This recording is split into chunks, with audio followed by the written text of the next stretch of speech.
Tassie Encounters on Faith FM, and we're coming to you from Tasmania, right across Australia. Each weekday at 9 a.m, you can hear what the Bible says about past, current and future events. You can learn how to study the Bible more effectively. You can get to know who God is, why we're here and where we're going. And you can experience personal encounters with Jesus. I'm your host, Jason Cook, and today Tamika Spaulding joins us again, and welcome, Tamika.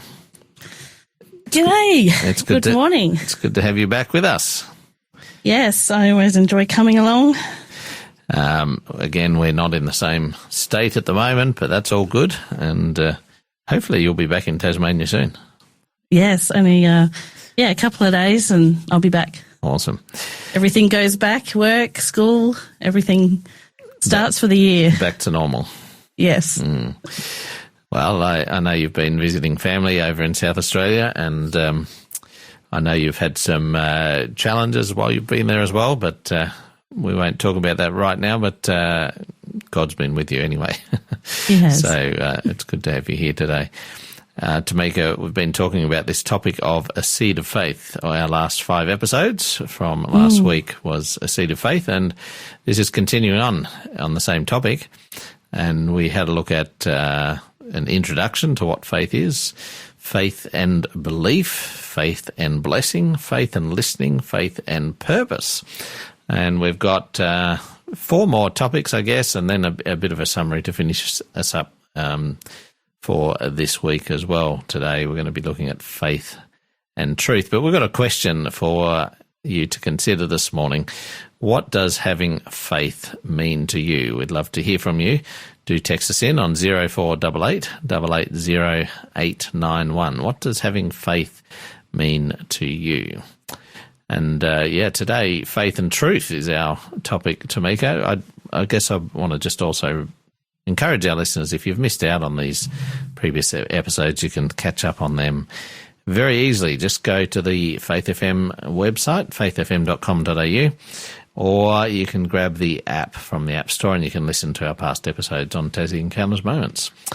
So faith and truth today, Tamika, I think you've got a bit of a story to start us off today. Yeah, well, all of these programs revolve around the Bible verse, Matthew 17:20, where it talks about having just, the tiniest little bit of faith, which is described as a mustard seed size faith. So you don't need a lot of faith to, in the verse it says move mountains, because nothing will be impossible. And I suppose the story I have today is one of the first times in my adult life where I felt that God had asked me to really step out of my comfort zone and go and visit somebody that I didn't know all that well, actually, to encourage them. And that was that was the hurdle itself, is to, ring up somebody that you're not totally familiar with, to encourage them in an area that you don't generally talk with them about. So that was like the first barrier, and I thought that was the hard part. But I was driving to work, actually, and this played on my mind that, I should go and speak to this person just to give them a little bit of encouragement. And by the time I was driving, got to work, I thought, look, the worst that can happen is they'll say they don't want to listen or they don't want to, hear from me. But found out when I gave them a call that they were in hospital. They were quite unwell, and it was a little bit of a juggle. I couldn't get in direct contact with them, and in the end, was invited to go to the hospital and see them. And I turned up at the hospital reception desk, and the first question I was asked was, "This person really isn't having visitors at the moment. Are you family?" And it's the first time that I thought, well, I feel like I'm here for God, and if I say I'm here for family, that would be lying because I'm not actually family. But if I say I'm not here, I'm just a friend, they won't let me in. And I had this doubt, like this this huge feeling of doubt, like what was I doing? And in that moment, I suppose I could describe it as truth, but I felt that God was right with me, that I was there and that was the truth, and that I didn't need to have doubt. And I remember looking up at the clock that was just above the reception desk. And as I looked at the clock, I just had in my mind this thought, don't be like Peter. And at the time that kind of puzzled me, but I said, I'm a friend. And they said, it's okay, you can come in. And, we ended up talking together. But that was a huge moment for me. And after the fact, I did a bit of a look into the story where Peter is in a boat and he sees Jesus coming, but he doesn't recognize that as Jesus. And, and what that, don't be like Peter actually means, because we don't want to be like Peter where he gets out of the boat. We might look that up and go through the story in Matthew. I think it's worth reading. And, let's give it a read. Would you like to read it? Sure. So this is Matthew 14, verse 28 to 33. Lord, if it's you, Peter replied, tell me to come to you on the water. Come, he said. Then Peter got down out of the boat, walked on the water, and came toward Jesus. But when he saw the wind, he was afraid, and beginning to sink, he cried out, Lord, save me. Immediately Jesus reached out his hand and caught him. You of little faith, he said, why did you doubt? And when they climbed into the boat, the wind died down. Then those who were in the boat worshipped him, saying, truly, you are the Son of God. Yeah. I like it that we look at this story and it's no-brainer for me, it was Jesus coming, and of course, he's going to save Peter. And why didn't Peter just trust? It's Jesus. Yet we do this all the time. We can hear, we can hear from God, or we can have a sense that we maybe could do something, or even a little thing like encouraging somebody else, and yet we have this doubt, even though Jesus is right there saying, go ahead and do it, because we look at our own humanity, we look at ourselves, and we think, we can't do that, and we start to sink, and we can't exercise faith when we're doubting, basically. Yeah. And I think to hear one of the points from this little passage is that, when Peter was looking towards Jesus, when he was looking at him, he was okay, but then he noticed the wind, and he probably looked around at the waves, and his eyes and his focus was diverted from Jesus. And so at that point he started to have fear, and he started to sink. And so I think that's how it can be as well, isn't it? That when we continue to put our trust in Jesus, to put our eyes on him, then, we can trust that God will actually lead the way, and he won't let us drown. I've had that circumstance before and there's some beautiful promises in the Old Testament that says when things get tough, he won't let us drown. So, or there's other words as well that it uses. So, I think that's the beautiful message of this. But going back to your story, I think the point there is that you didn't have to lie. No, I didn't. And God let you see the person anyway. So it's good. He had it all worked out, really. And I doubted that.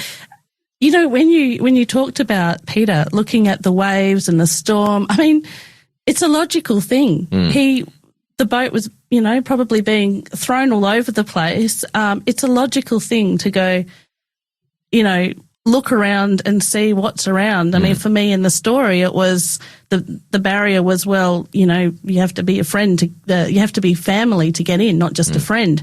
And so logically I thought, well, I can't do that. But God overrides that with his truth.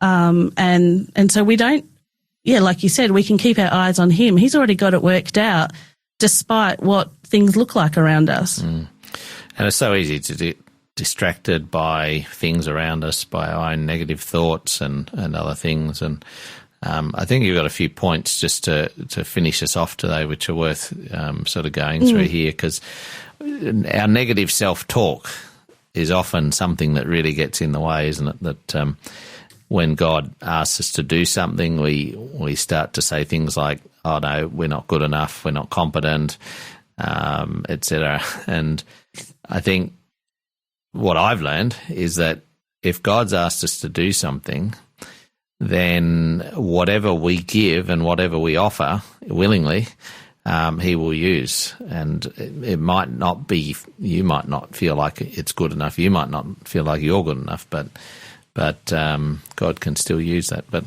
you've got a few other points here as well. Yeah, well, I think that God always tells us the truth, and he tells us the truth about who we are to him. And so even though our perspective of ourselves can change, like you said, we might not be, we might not feel that we're good enough, or that we're trained enough, or that we have enough understanding, or we're not pretty enough, or we're not, the list goes on. And if that can shut us down, just the internal thoughts, we don't even need the outside scary stuff. We can shut ourselves down before we've even got outside of our own head. But our truth about ourselves is quite often different to God's truth about who we are. And so, it's instead of looking at ourselves and who we believe we are, we really need to keep our eyes on Jesus and God, and believe the truth of who they say that we are, for us to really be able to do what he calls us to do. And just focus on their truth. Which goes back to our, I think, previous program where we talked about our purpose as well. So God does call us to do things that he's got a plan for us, and we have a purpose. He does. So we've got a book offer coming up right after this. This program is made possible by the support of Adventist World Radio. So this is our free book offer for this week, and you can text in the code TEM13, TEM13, text that into 0488 880 891. But I better tell you about our book offer. It's called When You Need Incredible Answers to Prayer. This is by Roger Mornay. Roger Mornay received thousands of letters and telephone calls from all over the world requesting his intercessory prayer. In his book, he addresses some of the most frequently expressed concerns: guilt that God cannot forgive them, estranged families, crippled or destroyed careers, the grief of parents who find their professionally trained children rejecting their church and their belief in God. This book shows how each reader can walk more closely with God, share his power and love with others, and receive incredible answers to prayer. So that's our book offer for this week. Text in TEM13 to 0488 880 891. Well, we'd encourage you to join us again next time, where we're going to look at faith and our Father. So do tune in on our next episode, same time, and we'd love to have you with us tomorrow. As we go out, this is Sarah Croger with Belovedness. It's a beautiful song, particularly if you've struggled with this concept of what God says about you. You've owned your fear and all your self-loathing. You've owned the voices inside of your head. You've owned the shame and reproach of your failure. It's time to own your belovedness. You've owned your past and how it's defined you. You've owned everything everybody else says. It's time to hear what your Father has spoken. It's time to own your belovedness. He says you're mine. I smiled when I made you. I find you beautiful in every way. My love for you is fierce and unending.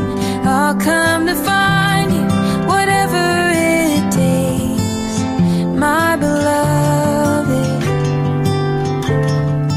You've owned the mess you see in the mirror. You've owned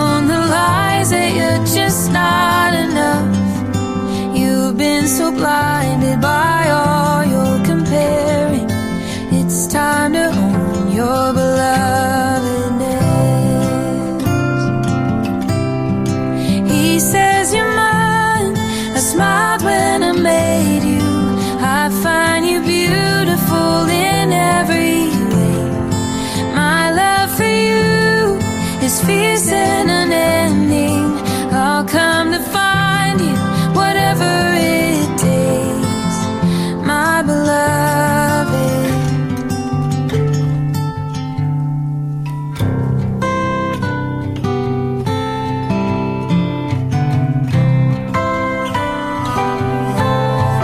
You are completely loved and fully known.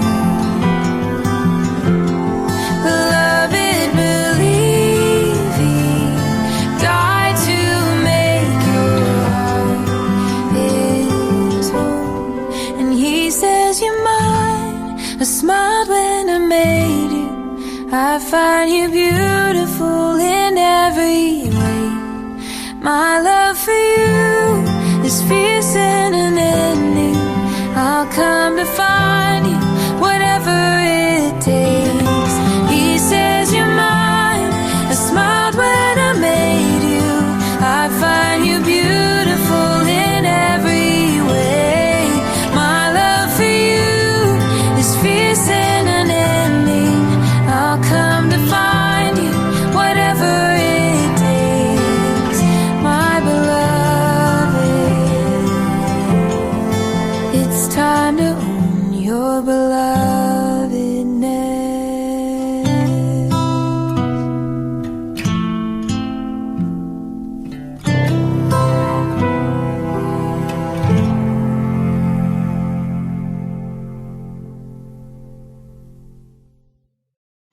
This program has been made possible by the support of Adventist World Radio.